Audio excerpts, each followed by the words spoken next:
Hey peeps, welcome back. Today we're going to be talking about something a little different. Just for this video, I want to stray away from the Thomas world for a second and talk about a section of railway life here in America. Our focus today will be centering around what I, as well as many others, will consider one of the most breathtaking, extraordinary railroads in the United States, with some of the most captivating mountain scenery that one could ever witness. And that is the Durango and Silverton Narrow Gauge Railroad up in the mountains of good old Colorado.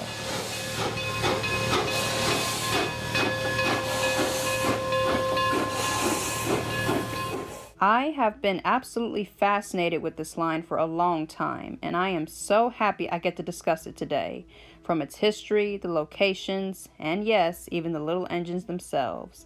The one round trip that this little line offers to passengers seems to be quite the experience that one can take in so much from in just 2 hours, and that alone is an awesome, magical thing.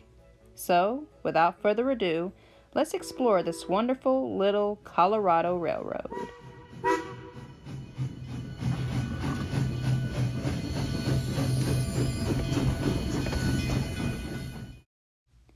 First things first, let's look at the backstory. Durango, a city in the southwestern region of Colorado, was founded by the Denver and Rio Grande Railway all the way back in 1880 or so. Starting the next year, in 1881, construction began on the line running up towards Silverton, and by the summer of 1882, the line had been complete, and soon it operated passenger and freight traffic up and down the line. Despite the line itself always being made for freight service to pull gold and silver mine ores high up from the San Juan Mountains, the railroad was most publicly advertised as a scenic route for tourist passengers. In the following years throughout the 1880s, the population of Silverton increased. An additional narrow gauge track was laid down to form a toll road to Ouray by railroad builder and entrepreneur Otto Mears. I hope I'm saying his name right. In the 1890s, several mines in Silverton were forced to close after prices of silver began to drop from $1 per ounce to around 60 cents per ounce. Unfortunately, the uncertain times didn't stop there. Over the years, the railroad would face natural disasters like floods, rock slides, heavy snow, and eventually financial problems.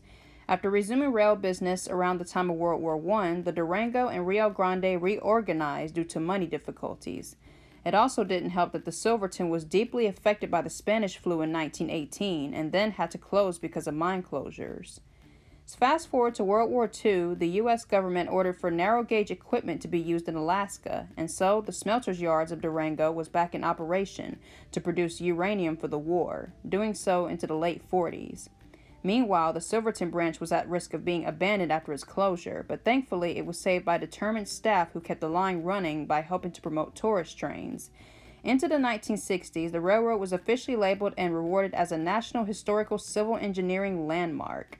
Around the early 1980s, during the railroad's 100th birthday, the railroad's visionary, Charles E. Bradshaw Jr., purchased the branch and rescued the train from Denver and Rio Grande, thus forming the now well-known Durango and Silverton Narrow Gauge Railroad.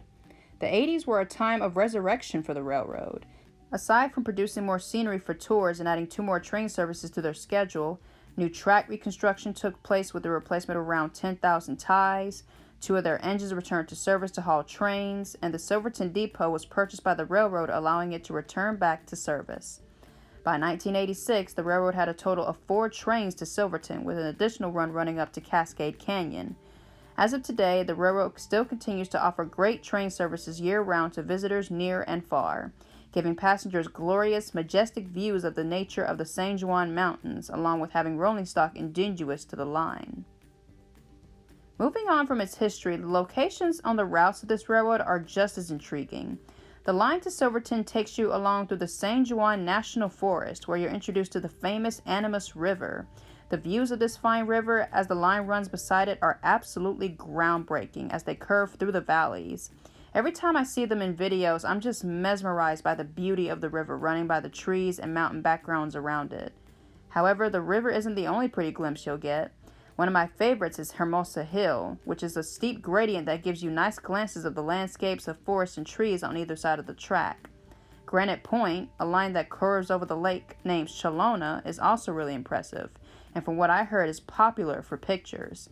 But I think that it's kind of safe to say that Horseshoe Curve is a very iconic part of the line, as it offers probably the most magnificent, incredible, stunning view of a mountainous gorge ever.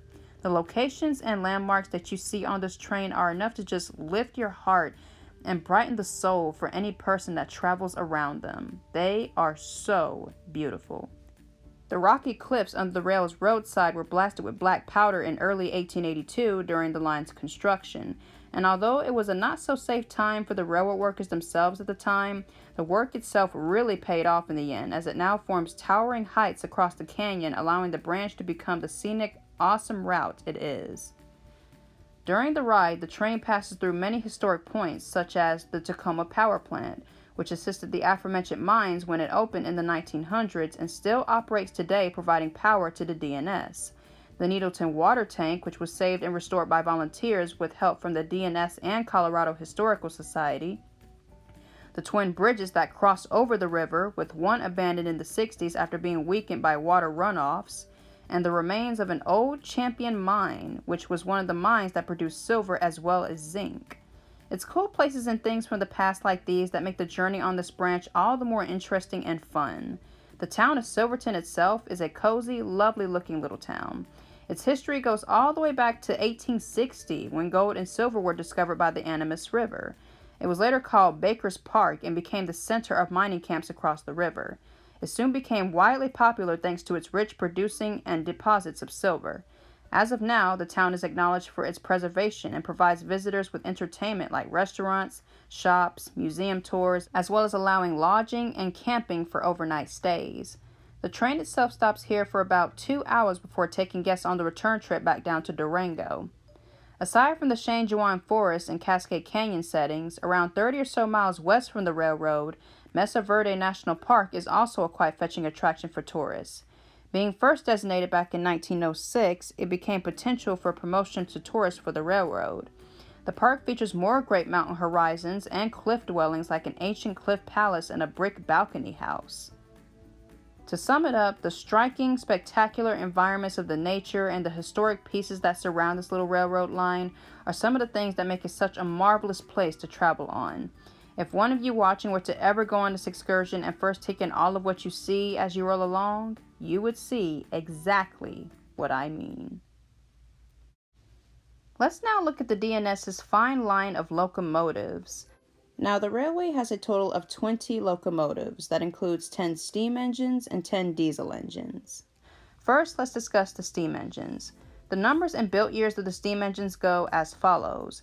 The oldest is number 42, a C-17-280 built by Baldwin Locomotive Works in 1887. It formerly worked on the Denver and Rio Grande Railroad.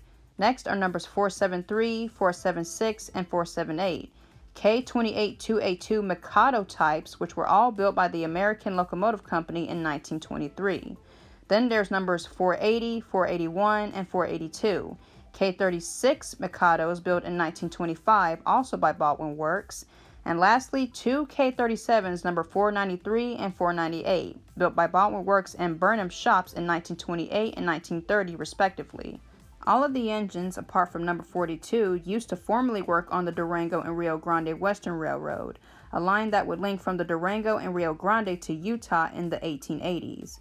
A majority have been in service on the Durango and Silverton since the early 1980s when the line was formed, others being later brought in the early and late 1990s.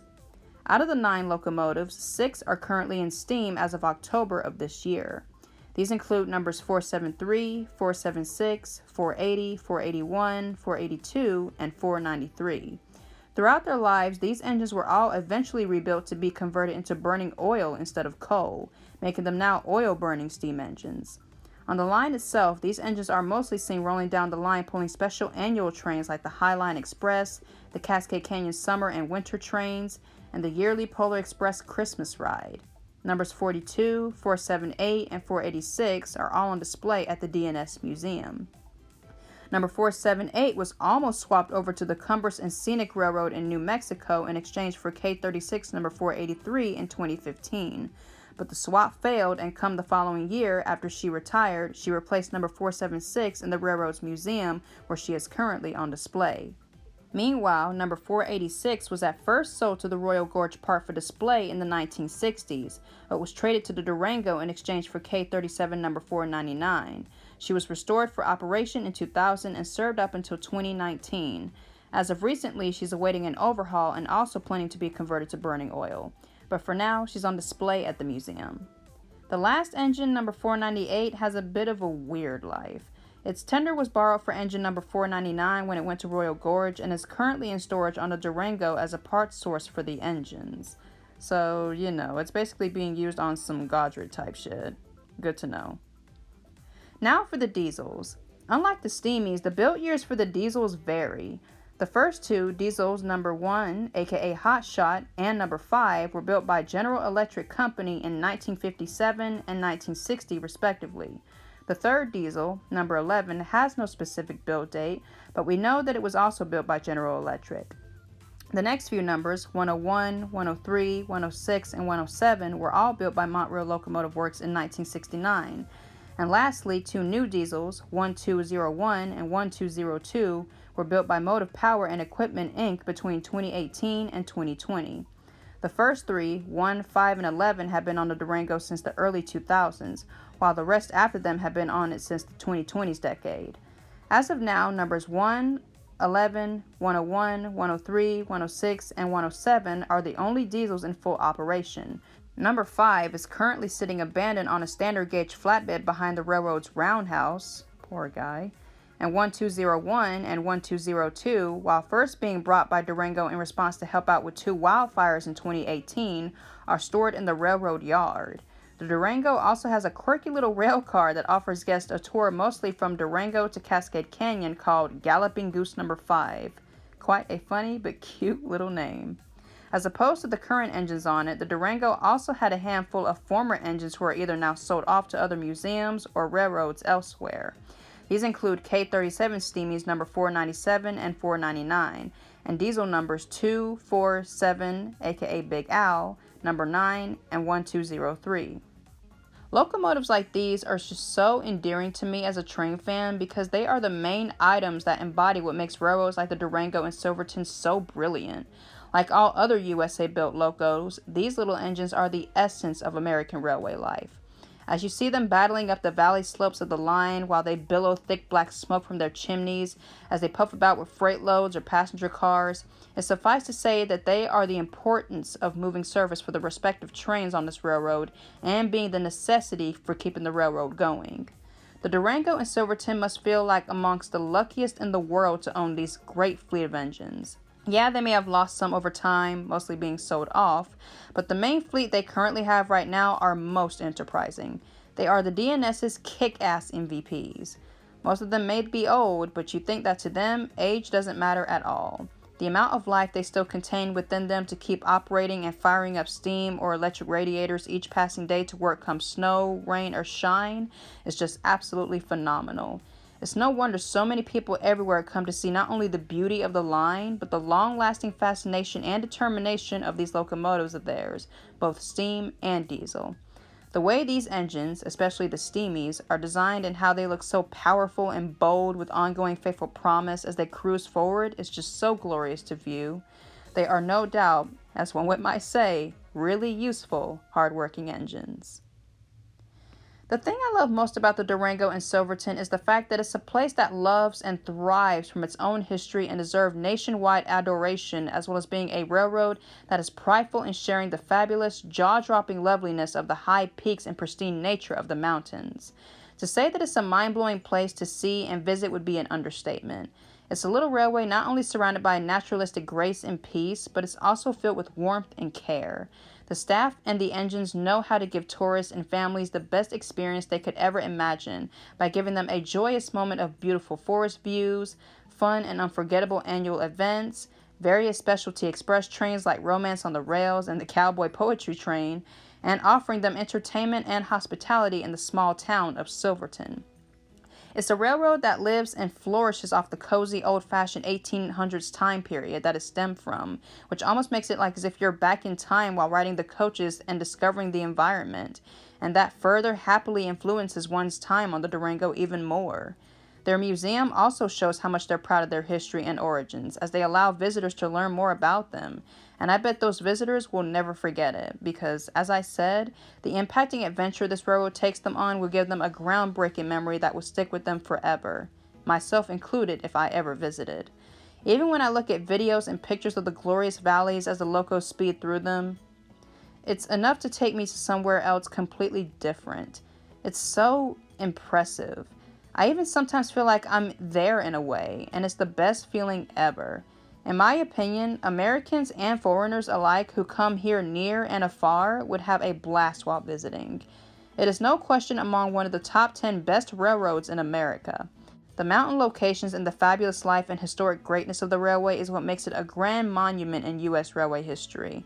From its stunning, spirit-lifting visuals to its compelling history and background, marvelous fleet of locomotives, engaging events, and its all-around good, riveting, and comforting vibes, it is no doubt in one's mind that we all must agree that this little really useful narrow-gauge railway is truly one of a kind. In conclusion, the Durango and Silverton is a wonderful railroad and an amazing place to visit.